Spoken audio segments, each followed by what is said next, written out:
The moment Amina stepped out of the barracks, Uche walked beside her, his voice soft but firm. "Let me take you home," he said. Amina snorted. She turned to him with cold eyes. "Did I beg you to save me?" she scoffed. "Mind your business. Just because of this small favor, you want to follow me home?" Uche sighed, watching her with pity. But before he could say another word, Amina spun around and walked away. Her steps were heavy with anger. Her fists clenched. She didn't care about Uche. She didn't care about the barracks. But there was one thing she did care about: revenge. 1 week later, the school had been peaceful for days. Some people whispered that Amina had run away, but they were wrong. She came back. The moment she stepped through the school gate, the air changed. The students stopped talking. The teachers held their breath. But Amina didn't care. She walked with her head high, her jaw tight. She had a mission. The soldiers had humiliated her. They had made her suffer. And who had called them in the first place? The teachers. They had stood by. They had done nothing. Now she would make them pay. That very morning, the news spread like wildfire. Amina is back. She's going to finish what she started. She will destroy this school. Panic filled the air. Parents withdrew their children. Teachers packed their bags and left. Some who stayed refused to enter their classrooms. They avoided Amina like a disease. She was no longer just a student. She was a threat. And this time, there was no stopping her. Amina had returned to school, but she wasn't here to learn. She came to cause havoc. She refused to do her assignments. She ignored teachers like they were ghosts. She walked through the school like a lion in the jungle, daring anyone to cross her path. And nobody did, until Uche. The core member had watched her from afar, refusing to give up on her. That day, after class, Uche called her name. "Amina." She didn't answer. She sat at the back of the class, resting her legs on the desk, chewing gum, staring out the window. Uche sighed and walked up to her. "Where's your assignment?" he asked, his voice calm. Amina didn't move. "I said, where's your assignment?" Uche repeated. Slowly, she turned to face him. Her eyes were cold. "Leave me alone." Uche crossed his arms. "No, I won't." The classroom went silent. Nobody ever challenged Amina. Nobody. Some teachers who had stayed behind peeked from the staff room. Other core members whispered, "Uche, leave her alone. You don't know what you're doing. She's dangerous." But Uche ignored them all. He pulled a chair and sat in front of her. "Why do you keep fighting everyone?" he asked. "Why do you hate yourself so much?" Amina's face twitched. "Hate myself?" she scoffed. "What nonsense are you saying?" Uche shook his head. "I see it, Amina. You're not angry at the world. You're angry at yourself. You're pushing everyone away because you don't know how to let anyone in." Amina's fingers curled into fists. She didn't like his words. The core members shook their heads. "Uche, stop. Just leave her. She'll only hurt you." But Uche stood his ground.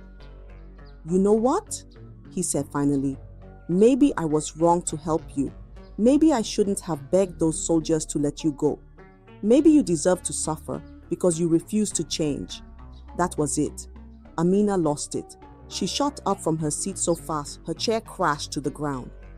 And before Uche could blink, gbam! Her fist slammed into his mouth. The class gasped. Uche stumbled back, blood on his lip. The students expected him to run, to wipe his mouth and leave, like everyone before him. But he didn't. He looked at her, his eyes filled with sadness. not fear. He wiped the blood from his lip and said, "I'm not going anywhere, Amina." The classroom was silent. Nobody had ever done this before. Nobody had stood up to Amina, not with fists, but with kindness. Amina clenched her jaw. Why wasn't he afraid? Why wasn't he running? For the first time, someone had faced her and stayed. Amina sat alone that evening, staring at the setting sun. The village was quiet, but her mind was loud. Uche's words refused to leave her head. Why do you keep fighting? Why do you hate yourself so much? I'm not going anywhere, Amina. She clenched her fists, but for the first time, there was no one to punch. For days, she avoided him. For weeks, she stayed away. But no matter how far she went, his words followed her. Then, one day, Uche found her sitting under a mango tree, alone. He sat beside her, silent for a while. Then softly, he spoke. "You don't have to live like this, Amina," she scoffed. "Like what?" "Like a storm with no peace," he said. She rolled her eyes, but this time, there was no anger. Uche turned to face her fully. "I can take you to the city," he said. "If you change, if you stop fighting, if you try to be better, I will help you." Amina frowned. "Why do you care so much?" Uche smiled a little. "Because I know you're not a bad person. You're just hurt. And I know that if you allow yourself, you can be more." Amina looked away, swallowing hard. Nobody had ever spoken to her like this. Nobody had ever told her she could be something else. That night, she couldn't sleep. For the first time in her life, she asked herself, "What if I stop?" And the next morning, something shocking happened. Amina was the first person to arrive at school. Nobody had ever seen her come this early. She was always the last to arrive, strolling in whenever she pleased. But today, as the sun was still rising, Amina was already seated in class. The students stood outside, peeping through the gate. "She's here too early. Maybe she's waiting for someone to beat. I'm not entering first. You go." Nobody wanted to step inside. They thought it was a trap. But after a while, when nothing happened, they slowly entered. Amina sat quietly, staring at her desk. No threats, no fights, just silence. And that was the first sign. Something had changed. The next shock came when the teacher gave an assignment.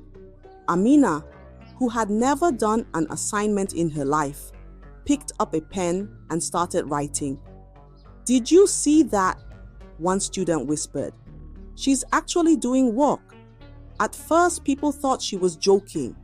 But the next day, when the teacher asked for the assignments, Amina submitted hers, properly done. Nobody could believe it. Uche noticed her efforts. He saw that she was trying. So after school, he offered to tutor her. At first, Amina rolled her eyes. "I don't need help," she said. But Uche insisted.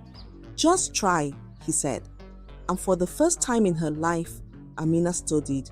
She listened. She took notes. She asked questions. She still got frustrated. She still felt like giving up. But Uche never let her quit. Then the final test came. Exams. Before, Amina didn't care about exams.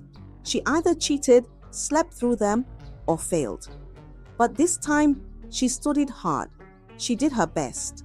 And when the results came out, for the first time ever, Amina passed. She didn't repeat the class. For the first time in her life, she had achieved something with her own effort. And that was the moment she knew she could become more. Slowly, the students stopped fearing her. Slowly, the teachers stopped avoiding her. No more punching, no more threats, no more disrespect. And when Uche saw her efforts, he knew she was ready. With his help, Amina got admission into a university and then moved to the city. Her journey was just beginning. The city was nothing like Agilit village. It was big, fast, noisy. Cars honked, people rushed, buildings stretched into the sky. For the first time, Amina felt small. She wasn't the strongest here. She wasn't the scariest. Nobody knew her. Nobody feared her. She was just another student. And for the first time, she had to learn. City life was not easy. At the university, there were rules. She had to wake up early. She had to submit assignments. She had to respect lecturers. No more shouting. No more fighting. At first, it was hard. One day, a student bumped into her in the hallway. "Are you blind?" she snapped, her fists clenching. The student just apologized and walked away. No fear, no panic, no running. Amina stood there, confused. Was this how normal people acted? Slowly, she started adjusting. She met kind students. She joined study groups. She worked hard. And with Uche always encouraging her, she kept pushing forward. Years passed. Amina, the girl who once fought teachers, the girl who once ruled Agilet with fists, graduated with honors. But she didn't stop there. She wanted more. She wanted to be great. So she pursued her master's degree. She was no longer the troublemaker of Agilit. She was now Amina, the scholar. Amina had changed. The wild, stubborn girl from Agilit was gone. In her place was a strong, educated woman, a woman who had learned, grown, and conquered her past. And through it all, Uche was there. He had seen her at her worst. He had believed in her when no one else did. He had pushed her to be better. And somewhere along the way, Amina fell in love. At first, she didn't understand it. Uche was just her teacher, her mentor, her guide. But he was also her friend, her rock, her safe place. One evening, as they sat outside after a long day, Uche looked at her and smiled. "You know, I'm proud of you," he said. Amina smirked. "You should be. I'm a genius now," he chuckled. "You've come a long way, Amina." She looked into his eyes, and for the first time, she saw what had been there all along. Love. Not pity, not fear. Love. And that night, under the city lights, they both knew they were meant to be. Amina and Uche got married. They built a home filled with peace, not war. With love, not fear. With kindness, not pain. And Amina didn't just stop at being a wife. She became a lecturer, a respected, admired, and loved lecturer. She saw troubled students, the ones who reminded her of herself, and she helped them. "I know what it's like to be angry," she would tell them. "I know what it's like to feel lost. But trust me, you can change." I did. Her story became a lesson. Her past became her power. And in the end, Amina had not just changed her life, she had changed others too. One day Amina returned to Agilet village. The road to Agilet village felt different now. Years ago, Amina had walked these dusty paths as a terror. The girl who fought everyone, the girl who feared no one. But today, she was coming back as a different person. She sat quietly in the car as it rolled into the village. The trees swayed gently. The air smelled of roasted corn and firewood, and the voices of playing children filled the streets. She smiled. Home. As she stepped into the school compound, everything stopped. The students stared. The teachers whispered.